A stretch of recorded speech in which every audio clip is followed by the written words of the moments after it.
దేవా మీకు వందనాలయ్యా.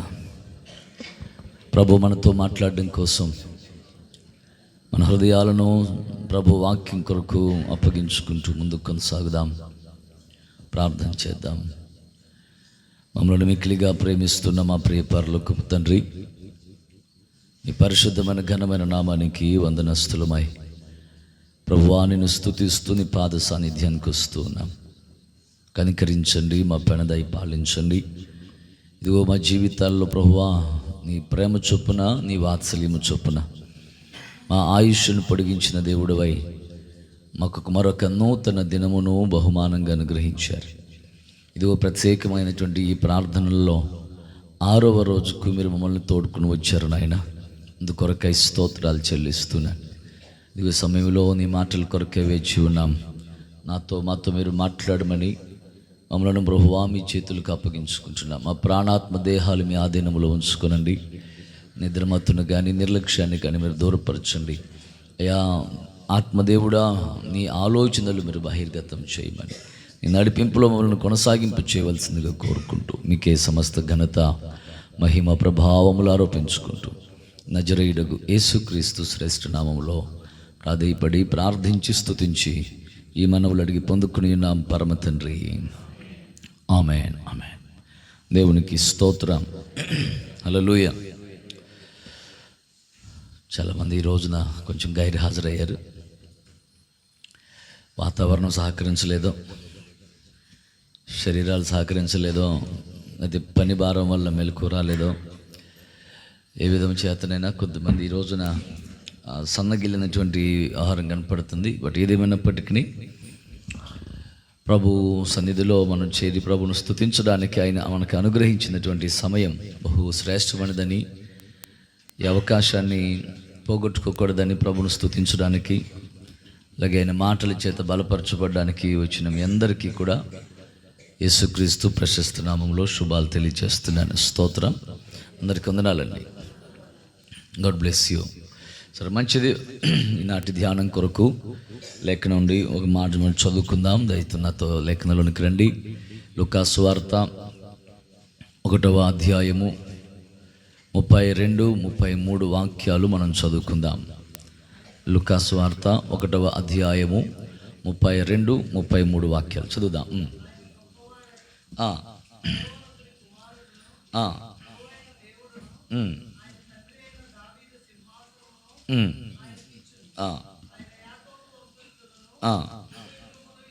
ఆయన యాకోబు వంశస్థులను యుగయుగములు ఏలును. ఆయన రాజ్యము అంతము లేనిదై ఉండునని ఆమెతో చెప్పెను. దేవునికి స్తోత్రం. ఆయన తండ్రి అయిన దావీదు సింహాసనమును ఆయనకిచ్చును. యాకోబు వంశస్థులను యుగయుగములు ఏలును. ఆయన రాజ్యము మితి లేనిది, అంతము లేనిది. దేవునికి స్తోత్రం. పిల్లలు, మనం ఆరాధన చేస్తున్నటువంటి ప్రభువు వాక్యమైనటువంటి దేవుడు, విశ్వాంతరాళాల్లో ఉన్నటువంటి దేవుడు, విశ్వంలోనికి వాక్యమైనటువంటి వాడు శరీరధారిగా వచ్చేసాడని. సో ఈ విషయాలు మనం ఈ రీతిగా మనము ధ్యానం చేస్తూ వస్తున్నాం.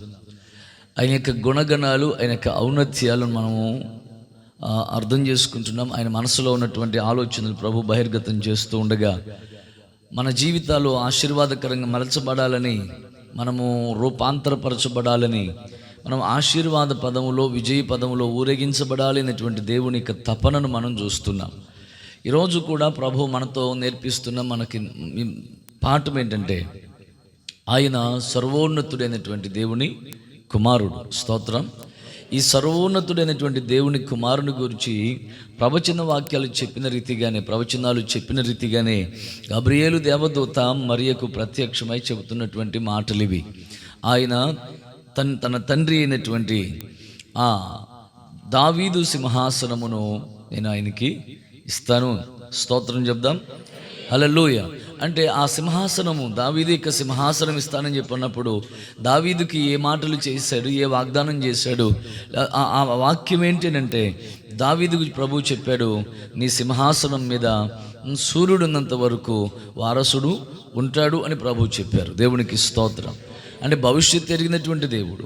సో సమస్తములోనూ కూడా తన ఆలోచనను నెరవేర్చుతున్నటువంటి దేవుడు, భవిష్యత్తు ఎలా ఉండబోతుంది, ఏమైపోతుంది అనే విషయాలు ఎరిగినటువంటి దేవుడు, దావీదుకు చేసిన వాగ్దానాన్ని, దావీదు వేరు చిగురైనటువంటి ఇదిగో యేసుక్రీస్తు ప్రభువారి విషయంలో ఆ ప్రవచన వాక్యాన్ని ఇక్కడ నెరవేర్పు జరుగుతుంది. ఇదిగో ఆయన తండ్రి అయిన దావీదు సింహాసనము ఆ దేవుడు ఆయనకి ఇస్తాడు. అంటే ఆ సింహాసనం మీద ఆయన రాజుగా ఉండి పరిపాలన చేస్తాడు. రెండవది, యుగయుగములు యాకోబు వంశస్థులను ఆయన యుగయుగములు ఏం చేస్తాడు? ఏలుతాడు. సో యాకోబు అనే మాటకు మనం చూస్తాం. యాకోబు ఎవరు అంటే ఇశ్రాయేలుగా మార్చబడినటువంటి వాడు. సో యాకోబు ఒకప్పుడు మునుపు దారి తప్పినటువంటి వాడు. యాకోబు మునుపు తన ఆలోచనలు, ఉద్దేశాలు నెరవేర్చుకున్నవాడు. కానీ తర్వాత ఇశ్రాయేలుగా మార్చబడినటువంటి వాడై దేవుని ఉద్దేశాలతో మిళితపరచబడి దేవుని యొక్క గొప్పతనాన్ని ఎరిగి ఆయన ఎదుట తన జీవితాన్ని పిల్లరా చాలా అంటే చాలా క్షుణ్ణంగా పరిశీలన చేసినటువంటి వాడై అతడు తన మాటలను ప్రభువును గణపరిచే విధంగా, తనను తాను తగ్గించుకునే విధంగా మాట్లాడిన సన్నివేశాలు, సందర్భాలు కూడా మనకు తెలుసు. దేవునికి స్తోత్రం, హల్లెలూయా. పిల్లలు అంతేకాదు, ఆయన రాజ్యము అది కొద్ది రోజులు ఉండే రాజ్యము కాదు, 5 సంవత్సరాలు ఉండే అధికారం కాదు, లేకపోతే మనుషుడు బ్రతికున్నంత వరకు ఉన్నటువంటి అధికారం కాదు. కానీ ఈ రాజ్యపు యొక్క అధికారం, ఆయన చేసే అధికారము యుగయుగాలు ఉంటుంది. ఆయనకి ఆ రాజ్యానికి ఇంకేముండదు, ఇంకా అంతము లేని రాజ్యం. ఇదిగో ఈ అంతము లేని రాజ్యము ఇది భూ సంబంధమైనటువంటి రాజ్యం కాదు, ఇది రాజకీయ సంబంధమైన రాజ్యం అంతకంటే కాదు, ఇది ఆత్మ సంబంధమైనటువంటి రాజ్యము. దేవునికి స్తోత్రం కలుగును గాక. ఆ రాజ్యానికి మనలను వారసులుగా చేయడానికి ఆయన ఆ ఉన్నతమైన సింహాసనాన్ని విడిచిపెట్టి దిగి వచ్చేసాడు. ఆ అనంతమైనటువంటి రాజ్యపు ఆయన అధికారంలో తన నీతినే రాజదండంగా చేసుకుని, తన దీపపు కాంతిలో, గొర్రెపిల్ల యొక్క దీపపు కాంతిలో తన ప్రజలకు ఆయనే అధిపతి అయి, నాయకుడై తన మహిమను ప్రజ్వలింప చేస్తూ ఉండగా, సూర్యుడు చంద్రుడు అక్కర్లేనటువంటి ఆ రాజ్యానికి ఆయన అధికారి అయి, సర్వాధికారి అయి, నిరంతర స్తోత్రార్హుడైనటువంటి దేవుడు మన కోసం సమస్తాన్ని వదులుకుని దిగి వచ్చి ఆ రాజ్యానికి వారసులుగా చేయడానికి ఇక్కడ కూడా ఈ భూ సంబంధమైనటువంటి జీవితంలో కూడా మన ఆయన అధికారానికి మనం అప్పగించుకున్నప్పుడు, ఆయన ఏమై ఉన్నాడో మనం గుర్తెరిగి మనం ఆయనకి సబ్మిట్ చేసుకున్నప్పుడు మన జీవితాలను మనం అనుకున్నట్లుగా కాకుండా ఆయన ఉద్దేశించినట్లుగా మన జీవితాలను మలచడానికి, మార్చడానికి ప్రభు ఇష్టపడుతున్నాడని చెప్పడానికి నేను సంతోషిస్తున్నాను. దేవునికి స్తోత్రం. ఈ రోజున మనం నేర్చుకోవాల్సిన, ప్రభు మనకు నేర్పుతున్న ఒక పాఠం ఏంటంటే, ఆయన రాజు అని మనం విషయాన్ని అంగీకరించగలగాలి. ఆయన రాజ్యపాలన చేసేవాడని అంగీకరించాలి. ఆ రాజ్యము అంతములేనిదిగా ఉంటుందని, అది నిరంతరంగా ఉంటుందని, ఆ అంతములేని రాజ్యములో ఆయనతో, ఆయన అధికారములో నేనును ఉండాలి అనేటువంటి ఆశ మనం కలిగి ఉండాలి. దేవునికి స్తోత్రం కలుగునుగాక. హల్లెలూయా. ఏమై ఉండాలి చెప్పండి? ఆయన రాజు అనేటువంటి విషయాన్ని మనం అంగీకరించగలగాలి. ఆయన రాజ్యము చేసేవాడు అనేటువంటి విషయాన్ని అంగీకరించగలగాలి. ఆ అనంతమైనటువంటి, అంతము లేని రాజ్యములో నేను కూడా ఉండాలి అనేటువంటి ఆశ కలిగినటువంటి వారంగా మనం ఉండగలగాలి. సో ఇది ఎప్పుడైతే మన జీవితాల్లో మనం కలిగి ఉంటామో ఆ ఆశ నెరవేర్చబడడానికి అవకాశం ఉంటుంది. ఆయన రాజు అని చెప్పని మనం ఎప్పుడైతే అంగీకరిస్తున్నామో ఆయన అధికారానికి మనం ఒప్పుకుంటున్న వాళ్ళం అవుతున్నాము. స్తోత్రం. ఏమవుతుందని చెప్పండి? ఆయన అధికారి అని మనం ఎప్పుడైతే అంగీకరిస్తున్నామో, ఆయన చెప్పిన మాటను మనం అంగీకరిస్తాం, ఆయన మనకు ఉపదేశించిన ఉపదేశాన్ని మనం అంగీకరిస్తాం, ఆయన ఇచ్చిన సలహాని మనం అంగీకరిస్తాం, ఆయన ఏం చేయమంటున్నాడో అది మనం చేస్తాం, ఎలా ఉండమంటున్నాడో అలా మనం ఉండగలుగుతాం, ఆయన నడిపించినటువంటి త్రోవలో మనం నడుస్తాం. సో ఎవరైతే ఆయనను రాజు, నాకు అధిపతి, నా జీవితాన్ని ఏలుబడి చేసేవాడు, నా జీవితానికి అధిపతి, అధికారి అని చెప్పని సంపూర్ణంగా విధేయులైపోయి ఆయన నడిపించినట్లుగా నడుస్తారో వాళ్ళు చేరవలసిన గమ్యస్థానం చేర్చబడతారు అనే విషయాన్ని మనం బైబిల్ గ్రంథంలో మనం చూస్తాం. ఇదే సందర్భంలో జ్ఞానులైనటువంటి వారు ఎవరు చెప్పండి? జ్ఞానులైనటువంటి వారు ఆకాశంలో పుట్టినటువంటి నక్షత్రాన్ని చూసి వాళ్ళు ఆ నడిపించినటువంటి నక్షత్ర ప్రకారంగా దారి చూపించిన ఆ దారిలో వాళ్ళు నడుచుకుంటూ వచ్చి ఆ నడిపింపుకు కొంచెముగా పక్కకి వెళ్ళినటువంటి వారై హేరోదు యొక్క అంతఃపురంలోనికి వెళ్ళి అక్కడ వాళ్ళు అడుగుతున్న క్వశ్చన్ ఏంటంటే, యూదుల రాజు అన్నారు. దేవునికి స్తోత్రం కలుగునుగాక. ఆయన ఏమని ప్రస్తావన చేశారు? ఒక మహానుభావుడు పుట్టాడు కనుకనే ఈ నక్షత్రం పుట్టింది అనేటువంటి విషయము వాళ్ళు శాస్త్రాల్లో వాళ్ళు చూశారు, వాళ్ళకి అర్థం చేసుకున్నారు, అవగాహన చేసుకున్నారు. కానీ వాళ్ళ దగ్గర ఇది ఈ శాస్త్రుల దగ్గర ఉన్నటువంటి ధర్మశాస్త్రం కానీ అది ప్రవచన గ్రంథాలు కానీ వాళ్ళ దగ్గర లేవు. కానీ వాళ్ళు కొన్నదల్లా ఖగోళమును గూర్చినటువంటి జ్ఞానమే తప్పించి ధర్మశాస్త్ర సంబంధమైన దైవిక సంబంధమైన జ్ఞానం వాళ్ళ దగ్గర లేదు. బట్ అయినప్పటికీ వాళ్ళు నడిపించిన నక్షత్రాన్ని అనుసరించి వచ్చినటువంటి వారే వాళ్ళు రాజు దగ్గరకు వచ్చి ప్రస్తావిస్తున్న మాట ఏంటంటే, యూదుల రాజు ఆయన పుట్టాడు, ఆయన యూదుల రాజుగా పుట్టాడు ఆయన ఎక్కడ అనే ప్రస్తావనలో ఆ జ్ఞానులు సైతం కూడా ఏమని అంగీకరిస్తున్నారు? ఆయన రాజు అని చెప్పని అంగీకరిస్తున్నారు. దేవునికి స్తోత్రం, హల్లెలూయా. సో అక్కడ కూడా మనం జ్ఞాపకం చేసుకోవాలి, ఎప్పుడైతే ఆయన చూపించిన లేదా ఆయన ఇచ్చిన సూచన లేదా గుర్తు నక్షత్రపు యొక్క నడిపింపులో నడిచారో దారి తప్పిపోలేదు. ఎన్ని సంవత్సరాలు? రమారమి 2 సంవత్సరాల వరకు. కానీ కొంచెముగా వాళ్ళ ఆలోచనలను మానవ సంబంధమైనవిగా, భూ సంబంధమైనవిగా, అదే మానవ జ్ఞానాన్ని పరిమితం చేసుకుని ఎప్పుడైతే ఆలోచన చేశారో రాజు ఎక్కడుంటాడు, అంతఃపురంలో ఉంటాడు అనుకుని దారి తప్పి వెళ్ళిపోయారు. అంటే వాళ్ళు ఆ సమయానికి వాళ్ళ జ్ఞానం, వాళ్ళ ఆలోచన చొప్పున. అందుకే సామెతల గ్రంథంలో పరమార్థ జ్ఞాని అయినటువంటి సొలొమోను అంటాడు, నీవు నీ స్వబుద్ధిని ఆధారం చేసుకోవద్దు. నేను జ్ఞానిని, నాకు తెలుసు, సో నేను ఇలా అనుకుంటున్నాను, ఇలా చేస్తే చలామణి అయిపోతుంది, ఇలాగ జరుగుతుంది అని చెప్పి అనుకోబాక. నీవు స్వబుద్ధిని కానీ స్వజ్ఞానాన్ని కానీ స్వంత బలాన్ని కానీ ఆధారంగా చేసుకుని నడవద్దు, బ్రతకొద్దు. ఆయన అధికారానికి అప్పగించుకో, ఆయనకి నువ్వు లోబడు. అప్పుడు ఆయన నీ మార్గాలను ఏం చేస్తాడు?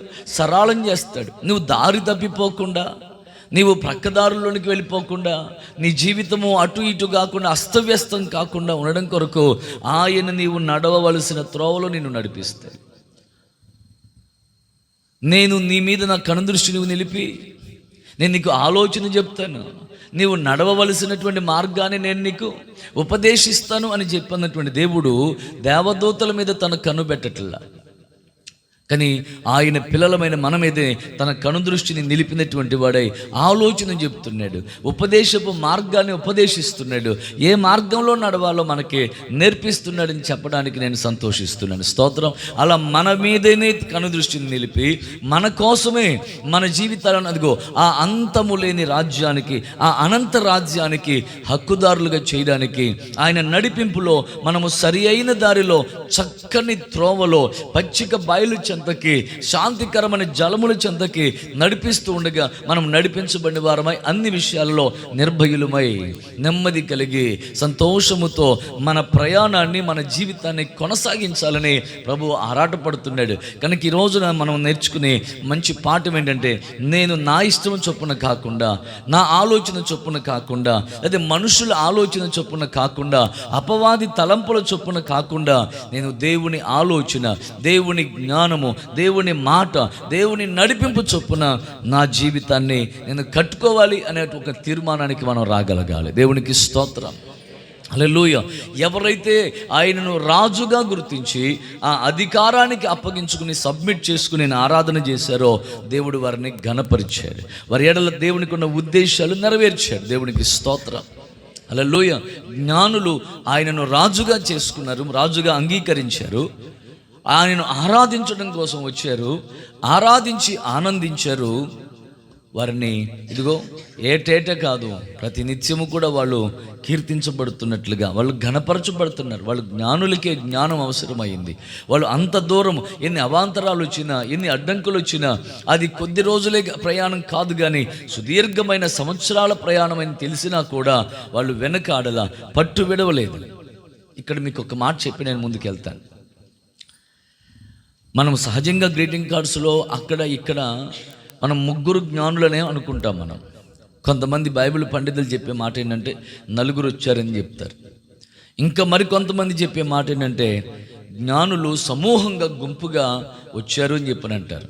కానీ మనం ఏది వాస్తవం మనకు తెలియదు. కానీ ఒక మాట మాత్రం నేను విశ్వసించగలుగుతాను, అంటే నలుగురు వచ్చారు అనే మాట మాత్రం నేను ఖచ్చితంగా విశ్వసించగలను. మరి 4వ వ్యక్తి ఏమయ్యాడు అని అంటే, 4వ వ్యక్తి కూడా బయలుదేరి వచ్చేటువంటి క్రమములో, యేసయ్యను ఆరాధించడం కొరకు వచ్చే ఆ క్రమములో, రాజుగా ప్రభువుని స్తుతించి ఆరాధించేటువంటి క్రమములో వస్తున్న మార్గ మధ్యంలోనట శ్రమలో ఉండిపోయి, బాధలో ఉండిపోయి, తన జీవితం అంతా కూడా అస్తవ్యస్తమైపోయి, ఏం చేయాలో అర్థం కాని స్థితిగతులలో, ఎవరూ లేని పరిస్థితుల్లో బానిసగా అణిచివేయబడుతూ, అణగారిపోతూ, జీవితం మీద విరక్తి చెందినటువంటి స్థితిలోనికి వెళ్ళిపోయి, ఇక బ్రతుకు మీద, రేపటి దినం మీద ఆశ లేనటువంటి స్థితిగతుల్లోనికి వెళ్ళిపోయి చావు కోరుతున్నటువంటి ఓ వ్యక్తిని చూశాడట.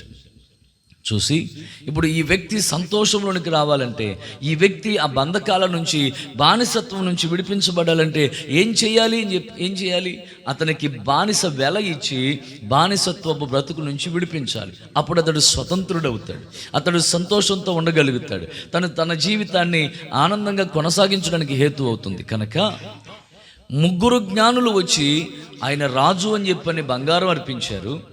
ఆయన దేవునికి బలి అర్పించేటువంటి వాడని చెప్పని సాంబ్రాణి బోళములు, ఆ 3 గుర్తులు మనం ధ్యానం చేస్తాం. కానీ ఈ వ్యక్తి కూడా ఆయన శ్రమలో ఉన్నవారిని, చెరలో ఉన్నవారిని విడిపించేవాడని చెప్పని ఎరిగి, ఆ విడిపించే కార్యక్రమాన్ని, ఆ వెల ఇచ్చి ఆ బానిసత్వంలో ఉన్న వ్యక్తిని విడిపించాడని చెప్పని చరిత్రలో పండితులు చెప్తూ ఉంటారు. దేవునికి స్తోత్రం కలుగునుగాక. నిజమే, మన దేవుడు మనం ఉన్నటువంటి బాధల నుంచి, బంధకాల నుంచి విడిపించి ఆయన పద్ధతిలో, ఆయన దారిలో మనం సంతోషంగా మనం కొనసాగడం కొరకు ఇష్టపడుతున్న దేవుడు కనుక మనం ఆయన అధికారానికి మనం అప్పగించుకోగలగాలి. సో జ్ఞానులే ఆయనను రాజుగా అంగీకరించి, ఆయన ఏమై ఉన్నాడో, ఏమి చేయబోతున్నాడో దాన్ని విశ్వసించినటువంటి వారే వాళ్ళు సుఖాన్ని పక్కకు పెట్టేశారు, ఇల్లు వాకిలి పక్కకు పెట్టేశారు. వాళ్ళు ధనం ఖర్చు అవుతుందని అనుకోలేదు. ఎంత వెలైనా సరే చెల్లించాలి, ఆ మహానుభావుని చూడాలి, ఆ రాజును చూడాలి, ఆ రాజు యొక్క అధికారంలో ఉంటే నా జీవితం, నా వంశం యొక్క జీవితం, నా భవిష్యత్ జీవితం అంతా కూడా ఆ అంతము లేని రాజ్యానికి వారసత్వం సంపాదించుకుంటుందని చెప్పి అనుకుని వాళ్ళు ఆరాటపడ్డారు. స్తోత్రం, హల్లెలూయా. దేవుని దృష్టికి ఓ వ్యక్తి కనుక నీతియుక్తమైన భక్తి చేయగలిగితే పిల్ల తరాలు 10 తరాలు దీవించబడతాయి. ఆమేన్. ఈ రోజున నువ్వు చేస్తున్న భక్తి నీ బిడ్డలకు దీవెన కర్మగునుగాక. నువ్వు చేస్తున్నటువంటి ఈ త్యాగముతో కూడిన భక్తి, అది నీ బిడ్డలకు, నీ కుటుంబానికి ఆశీర్వాద కర్మగునుగాక. ఆయన అధికారానికి అప్పగించుకుని నడుస్తున్నటువంటి నీ కుటుంబము, ఆయనను గణపరుస్తున్న నీ కుటుంబము గణపరచబడునుగాక. ఆమేన్. సో జ్ఞానులు ప్రభువుని రాజుగా అంగీకరించి గణపరిచారు, దేవుడు వారిని గణపరిచాడు. దేవునికి స్తోత్రం చెబుదాం. హల్లెలూయా. నేను మీకు మరొక విషయం నేను మీకు చూపిస్తాను, దయచేసి నాతో పాటు రండి. యోహాను సువార్త 1వ అధ్యాయము 49వ వాక్యం. యోహాను సువార్త 1వ అధ్యాయము 49వ వాక్యం చదువుదామా? నతనీయేలు అనబడిన వ్యక్తి చెప్తున్నాడు, బోధకుడా నీవు దేవుని కుమారుడివి, ఇశ్రాయేలు రాజువి అని ఆయనకి సమాధానం చెప్పాడు. దేవునికి స్తోత్రం చెప్దాం. హల్లెలూయా. ఆయన ఎవరట? ఇశ్రాయేలు ప్రజలకు రాజు. ఈ వ్యక్తి ఎవరు అనంటే, యేసయ్య యొక్క గొప్పతనాన్ని ఎరిగిన వ్యక్తి అని. ఈ లోతుల్లోకి వెళ్ళి, పూర్వపరాల్లోనికి వెళ్ళి మనము ఇంకా మనము సమయాన్ని మనం వృధా చేసుకోలేం, మనకున్నటువంటి సమయం కొంచెమే గనక.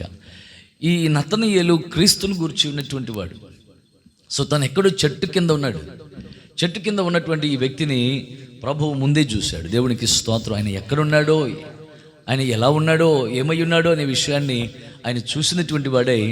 నతనీయేలు ప్రభు దగ్గరకు వచ్చిన తర్వాత, నతనీయేలు ఎక్కడున్నాడో అనే విషయాన్ని ఆయన చెప్పిన తర్వాత ఆయన మాట్లాడుతున్నటువంటి మాట ఏంటంటే, నీవు ఇశ్రాయేలు రాజువి అన్నాడు. దేవునికి స్తోత్రం కలుగునుగాక. హల్లెలూయా. అంటే నీ ప్రజలను పరిపాలన చేసేవాడు నీవు. నిజంగా నీ ప్రజల యొక్క బాధల నుండి, శాపం నుండి, పాపముల నుండి విడిపించగలిగినటువంటి సామర్థ్యం కలిగిన వాడు నువ్వు రాజువి అని చెప్పని అంటూ ఉంటే, ఆ తర్వాత ప్రభు చెప్తున్నాడు, ఇంతకంటే నువ్వు గొప్ప కార్యాలు నువ్వు రాబోతున్న దినాల్లో చూస్తావు. ఎందుకంటే నీవు రాజుగా నీవు అంగీకరించావు గనక. స్తోత్రం. అంటే ఎవరి జీవితంలోనైతే ఆయన రాజుగా, అధికారిగా ఉంటాడో వాళ్ళు ఏం చూస్తారట? అద్భుతాలు చూస్తారు. తర్వాత వాక్యం చదవండి.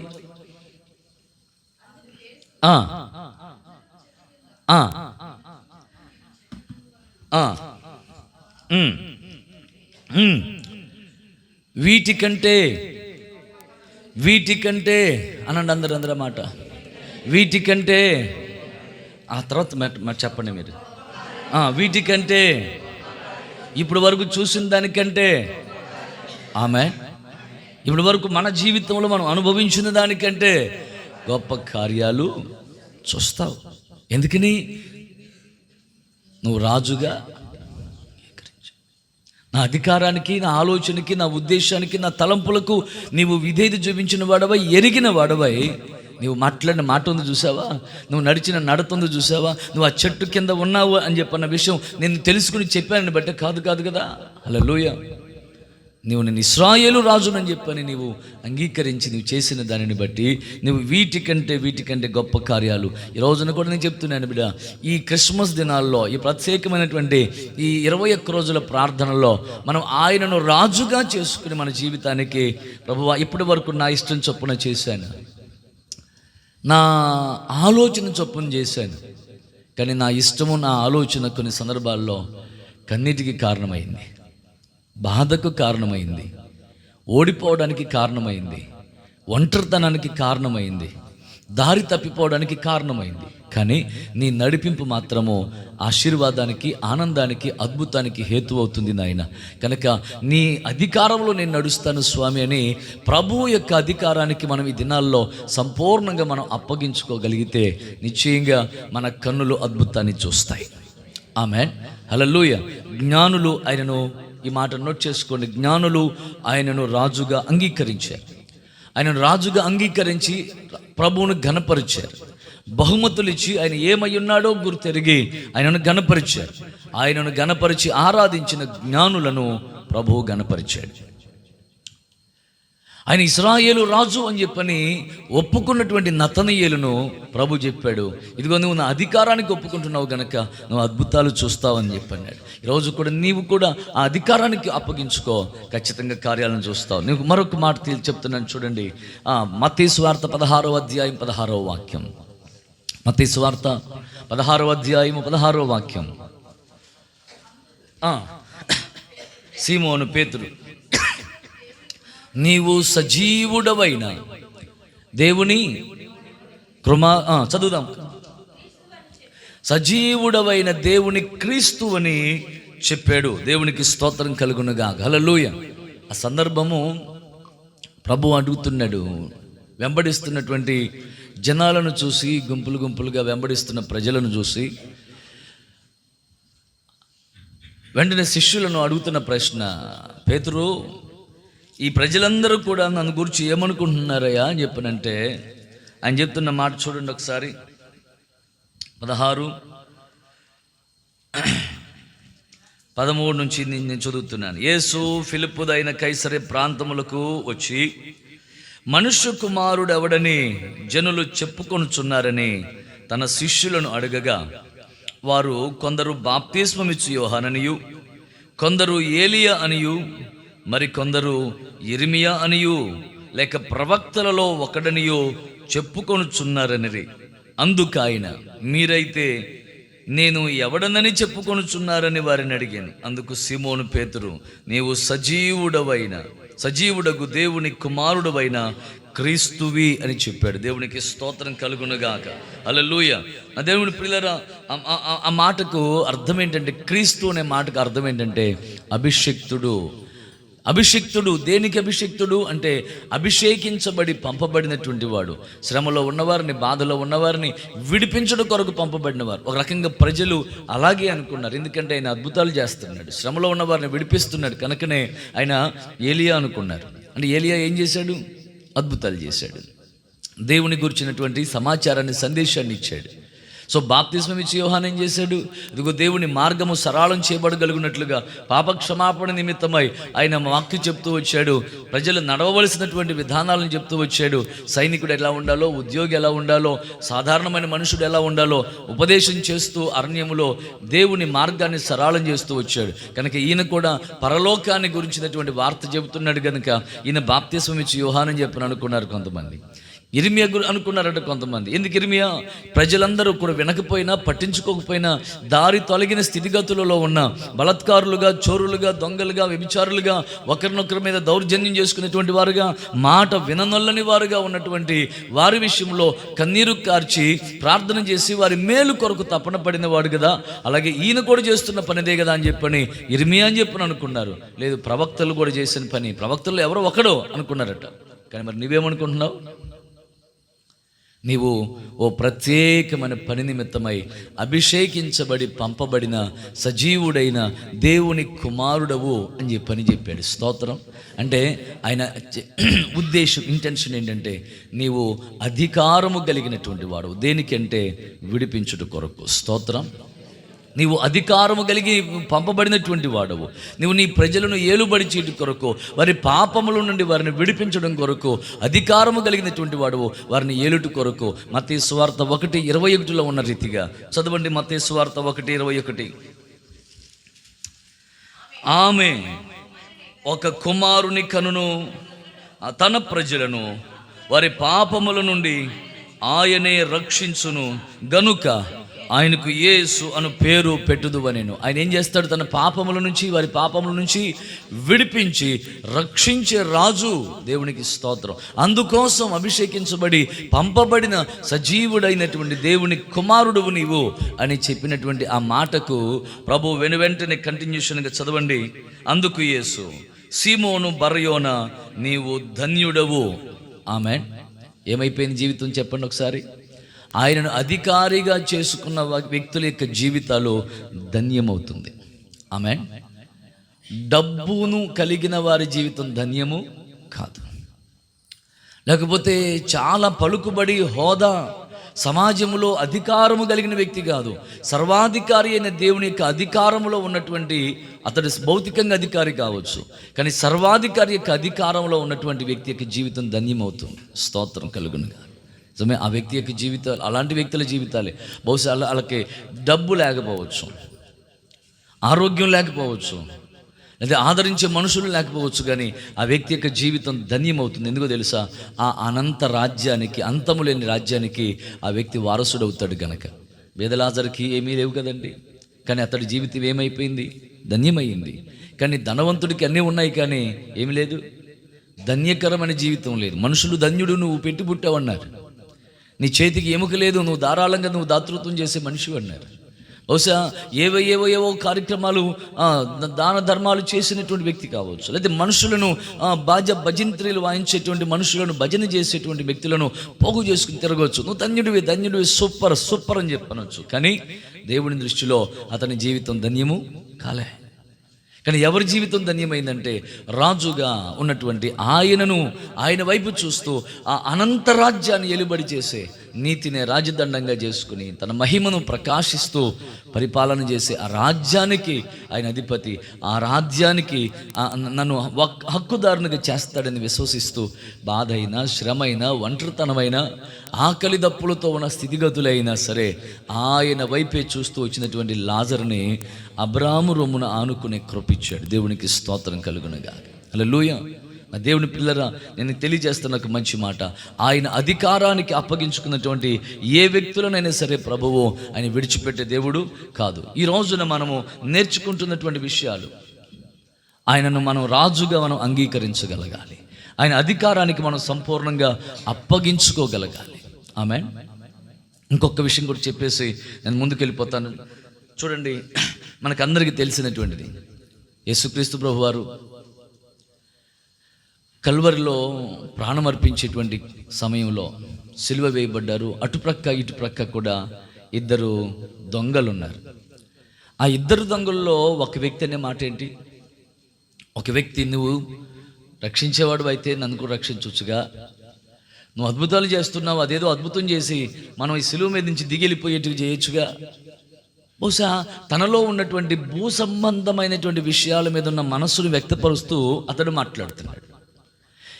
ఇదే శాశ్వతం అనుకుంటా, అంటే బహుశా విడిపించబడితే ఇలాగే ఉండిపోవచ్చు అనుకుంటున్నాడేమో. కానీ ఏ రోజైనా చనిపోతామో, ఒక నిత్యత్వం అనేటువంటిది ఒకటి ఉందనేటువంటి అవగాహన, ఆలోచన లేనటువంటి వ్యక్తిగా మాట్లాడుతున్నాడు. కానీ మరొక దొంగ ఏం చేస్తున్నాడంటే, మనం కూడా అదే స్థితిలో ఉన్నాం కదరా, మనకిది తగును, కానీ ఆయన ఏ తప్పు చేయనట్టుంటాడు, ఏ నేరం లేనట్టుంటాడు అని చెప్పని ఆ వ్యక్తిని మందలించి తను వెంటనే హృదయంలో ఆయన ఏమై ఉన్నాడో గుర్తెరిగినటువంటి వాడే ఒక చిన్న రిక్వెస్ట్ చేశాడు. ఏంటిది ఆ రిక్వెస్ట్?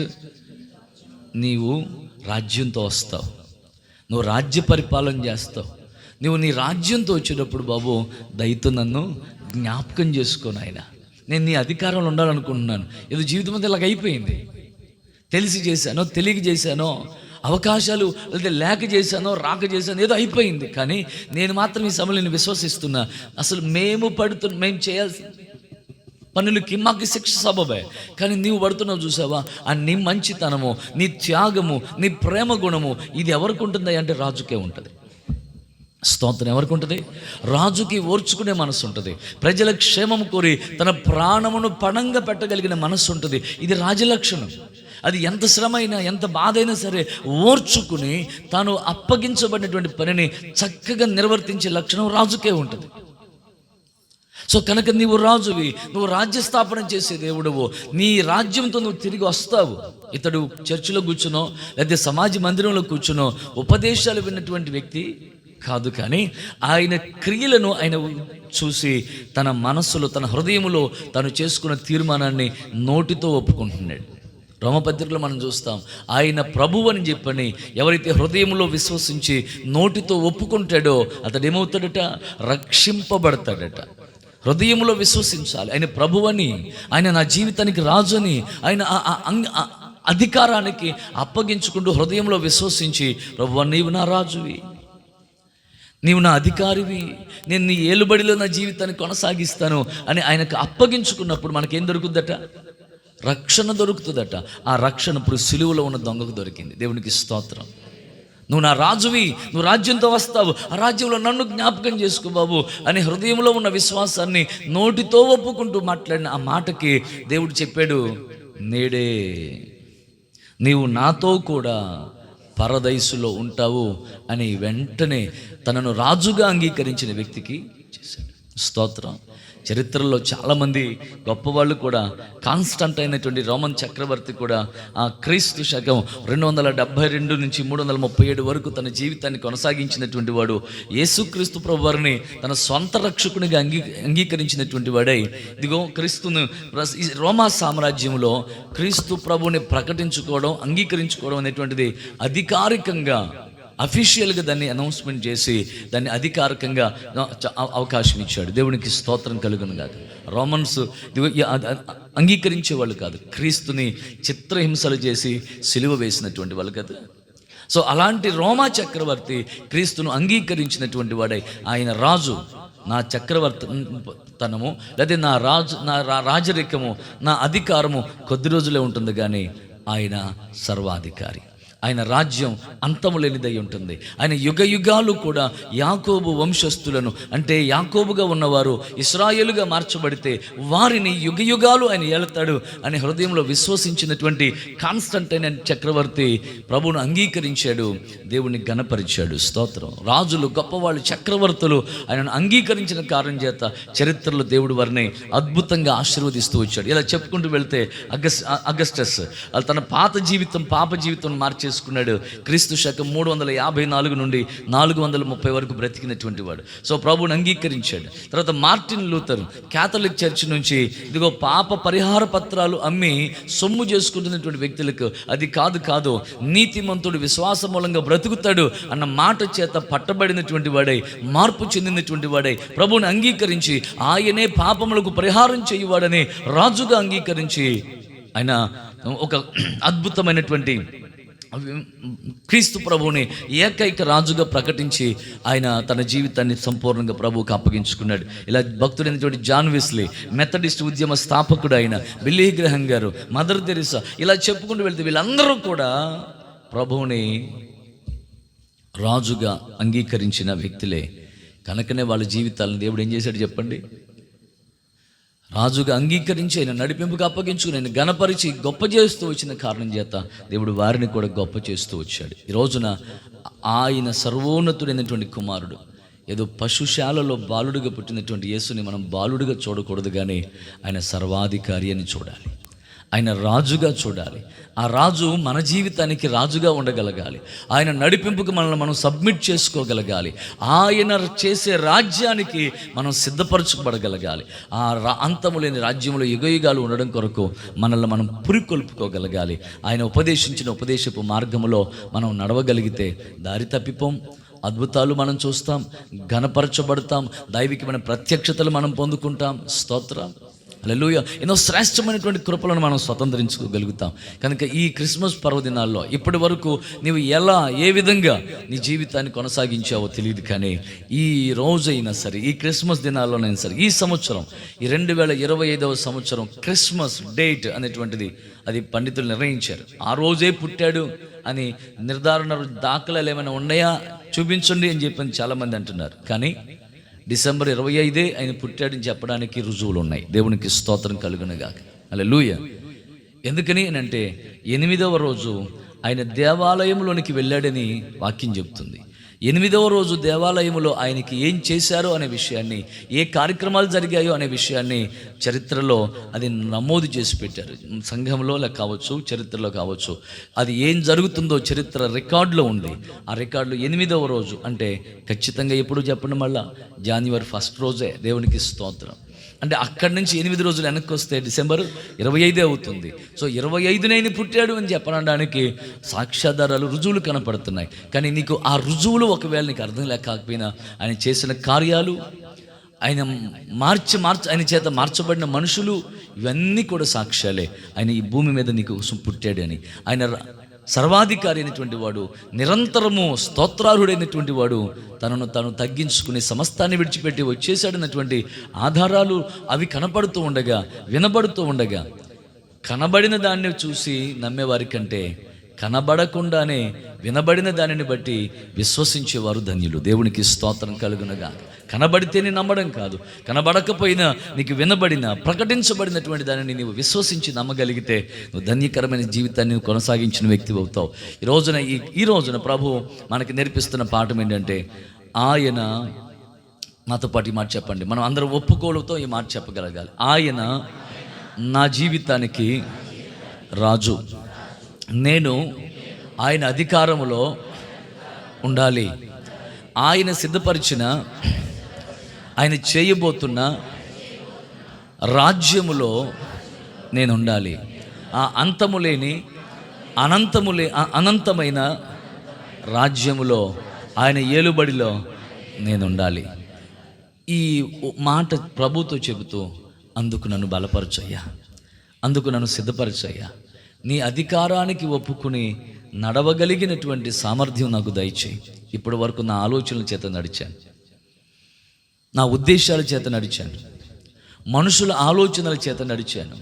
కానీ ఇది మొదలుకుని ప్రయోజనకరమగునట్లుగా ఉపదేశం చేసే నీ వైపే చూస్తూ నీ మీదే ఆధారపడి నా భక్తి జీవితాన్ని కొనసాగిస్తానయ్యా అని ప్రభువుకి మనం అప్పగించుకుని సబ్మిట్ చేసుకుని ఆయన సిద్ధపరిచిన నిత్య రాజ్యానికి మనం సిద్ధపరచబడదాం. దేవుడి మాటలు దీవించునుగాక. దయచేసి తల్ల వంచండి, ప్రార్థన చేద్దాం.